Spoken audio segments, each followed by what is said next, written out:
ఈ రోజు వరకు నా వీడియో చూస్తూ నన్ను సపోర్ట్ చేసుకుంటూ వచ్చిన మీ అందరికీ నా నమస్కారాలు.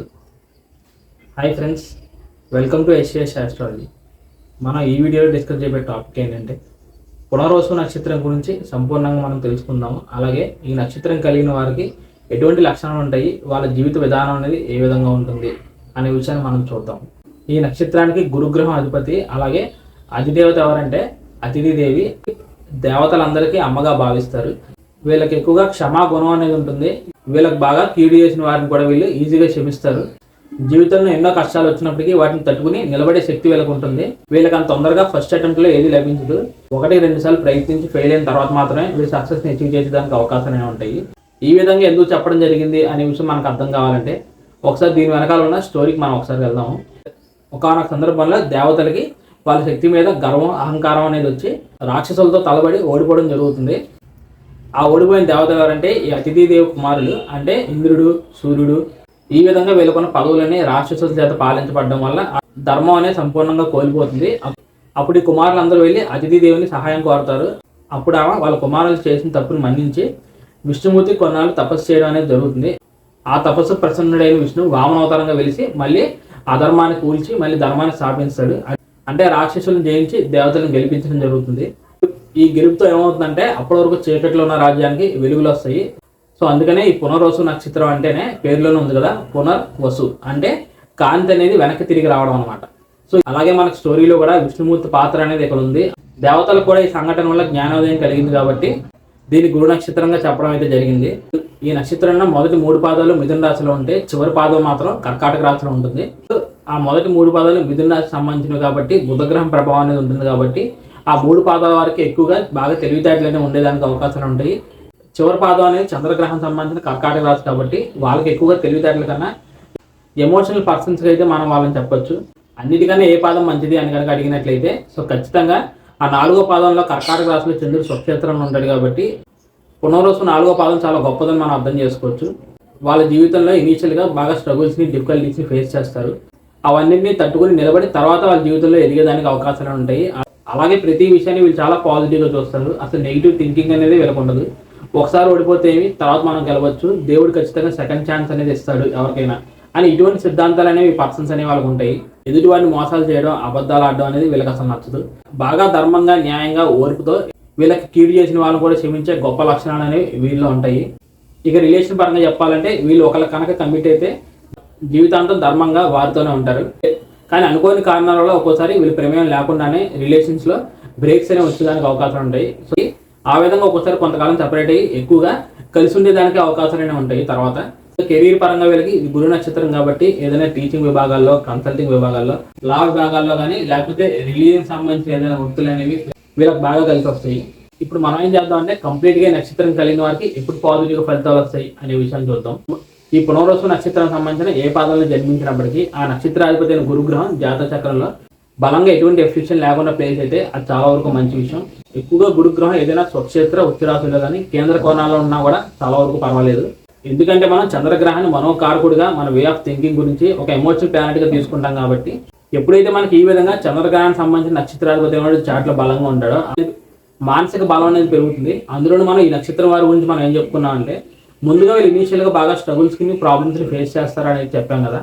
సో ఇప్పుడు ఏమవుతుందంటే ఎప్పుడైతే గురుగ్రహం బలంగా ఉన్నాడో ఆ స్ట్రగుల్స్ అండ్ ప్రాబ్లమ్స్ అనేవి వీళ్ళ లైఫ్లో వచ్చినప్పటికీ వాటిని ఓవర్కమ్ చేసే కెపాసిటీ అనేది వీళ్ళకి వస్తుంది అనమాట. అందుకనే గురువు, అదేవిధంగా చంద్రుడు బలంగా ఉండడం అనేది ఈ నక్షత్రం వారికి ప్రధానంగా ఉండాల్సిన విషయం. ఇదే విషయాన్ని ఇప్పుడు మనం ఒక చార్ట్ ఎగ్జాంపుల్ తీసుకుని చూద్దాం.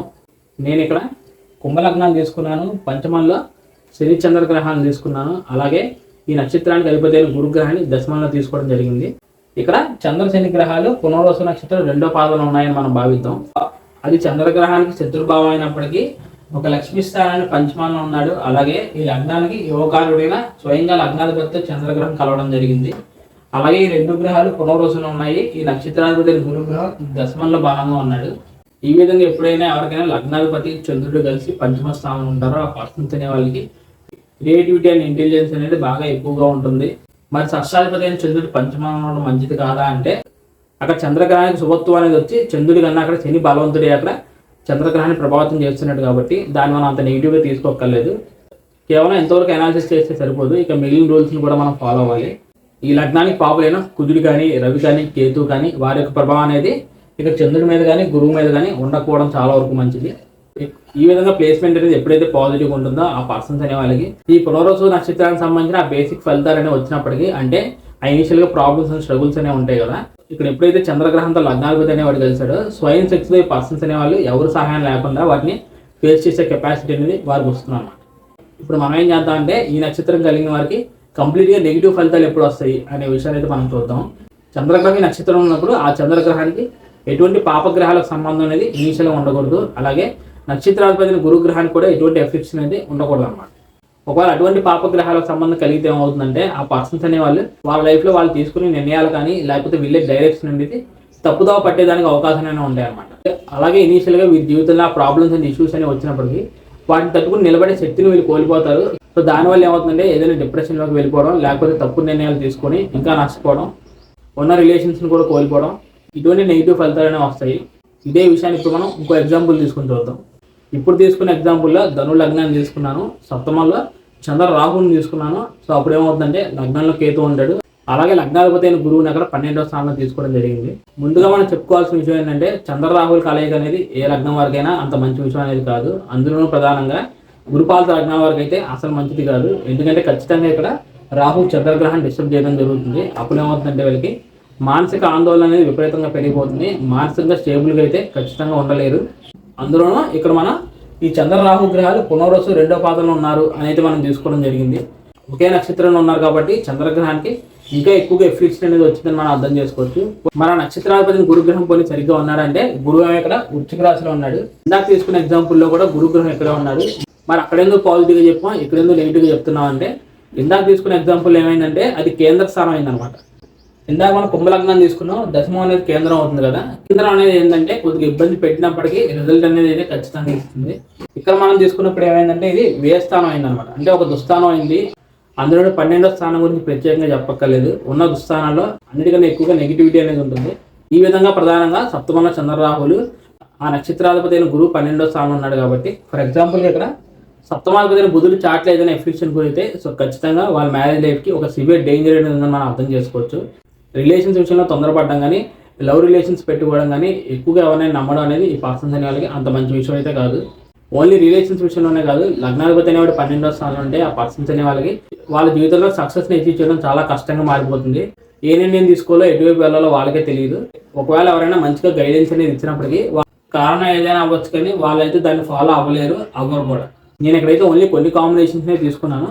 ఒకవేళ ఇదే చాట్లో రిమైనింగ్ ప్లానెట్స్ అనేవి చాలా బాగున్నాయి అంటే ఏదైనా స్వక్షేత్రంలో ఉన్నా లేకపోతే ఏదైనా యోగాలు అనేవి ఫామ్ చేసినా అప్పుడు దీనివల్ల వచ్చే నెగిటివ్ ఫలితాలు అనేవి కొంతవరకు బ్యాలెన్స్ అవుతాయి. కాబట్టి ఆ పర్సన్స్ లైఫ్ అనేది ముందుకెళ్ళిపోయేదానికి అవకాశాలు అనేవి ఉంటాయి. ఏది ఏమైనప్పటికీ ప్రధానంగా పునర్వసు నక్షత్రంలో చంద్రుడు ఇక్కడ ఎఫెక్షన్ గురయ్యాడు కాబట్టి ఆ చంద్ర మహాదశ అనేది అనుకున్నంత విధంగా పాజిటివ్గా పనిచేయకపోవచ్చు. ఫైనల్గా ఇది ఫ్రెండ్స్ నా వీడియో అనేది పునర్వసు నక్షత్రం వారి జీవితం అనేది ఏ విధంగా ఉంటుంది అనే విషయం గురించి. నేనైతే దీనికి సంబంధించిన అన్ని విషయాలు మీతో డిస్కస్ చేశానని భావిస్తున్నాను. ఇంకా మీకు దీనికి రిలేటెడ్ ఏదైనా ఫర్దర్ డౌట్స్ ఉంటే మీరు తప్పకుండా కమెంట్ అయితే చేయొచ్చు. So thank you friends, thank you for watching my video and thank you so much for your time. నా సైడ్ నుంచి చిన్న రిక్వెస్ట్ ఏంటంటే ఈ కంటెంట్ కనుక మీకు నచ్చినట్లయితే తప్పకుండా వీడియోని అయితే లైక్ చేసి నా ఛానల్ సబ్స్క్రైబ్ చేసుకోండి. మీరు ఎవరైనా పర్సనల్గా చాట్ అనాలిసిస్ కోసం చూస్తున్నట్లయితే స్క్రీన్ మీద కనిపిస్తున్న నెంబర్కి సంప్రదించవచ్చు. ఇక వచ్చే అప్కమింగ్ వీడియోస్లో మరిన్ని ఇంట్రెస్టింగ్ వీడియోస్తో నేనైతే మీ ముందుకు వస్తాను.